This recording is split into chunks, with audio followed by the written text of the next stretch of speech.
পাক পাঞ্জাতন না মানলেও সে মুসলমানের কাতারে পড়ে না।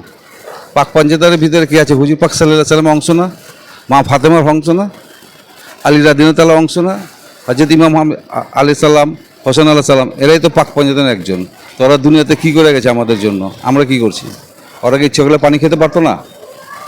ওদেরকে যখন কাতার করে তখন তো বলছিল যে আপনার হাজার কোপ করেন আর জহন্নম করেন, আমরা মারতে পারেন, আমার মারতে হইলে আমার গলার ভিতরে চাকু ঠেকান, আমি মারা যাব, আমি শহীদ হয়ে যাব।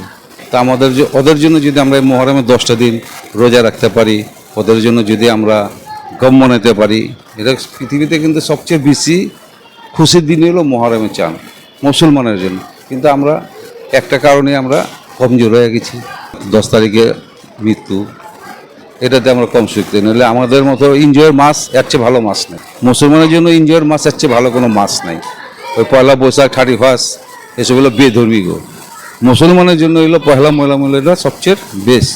কিন্তু আমরা মজবুর হয়ে গেছি, আমাদের ইমাম হোসেন সাহেব শহীদ করছেন, এই জন্য আমরা পালন করি, শোক পালন করি, আমরা এনজয় করি না। আর যারা বলতেছে ইমাম সাহেবরা মসজিদে যে মিছিলে যাও না, হারাম। মিছিলে যাওয়া হারাম না, মিছিলে গিয়ে এনজয় করাটা হলো হারাম। আমি তো আমার গমই পালন করতেছি, আমি তো এনজয় করতেছি না। এটা মৌলভী সাহেবরা এক এক কথা বলে, দালান এসো না, দালান হারাম, কন্যা হারাম, দফনা হারাম, ওদের কথা ওরা বলবেই। আর তো আজকে না, 500 বছরের ঐতিহ্যবাহী এই জিনিস। আর 2-1 দিনকার জন্ম নেয় নাকি যে 2-1 দিনের ভিতরে এটা পয়দা হয়ে গেছে। হযরত আলীর যা কিছু এটা হলো সত্য, কিন্তু ওরা চাইতেছে না সত্য প্রকাশ করার জন্য, ওরা দামাচাপা দিতেছে। ওরা যদি সত্য প্রকাশ করে ওরা তো বাতে মরে যাবো। একটা জিনিস আমি বলতেছি, যদি পাক পাঞ্জাতনরে কেউ না মানলো সে মুসলমানের কাতারেই না।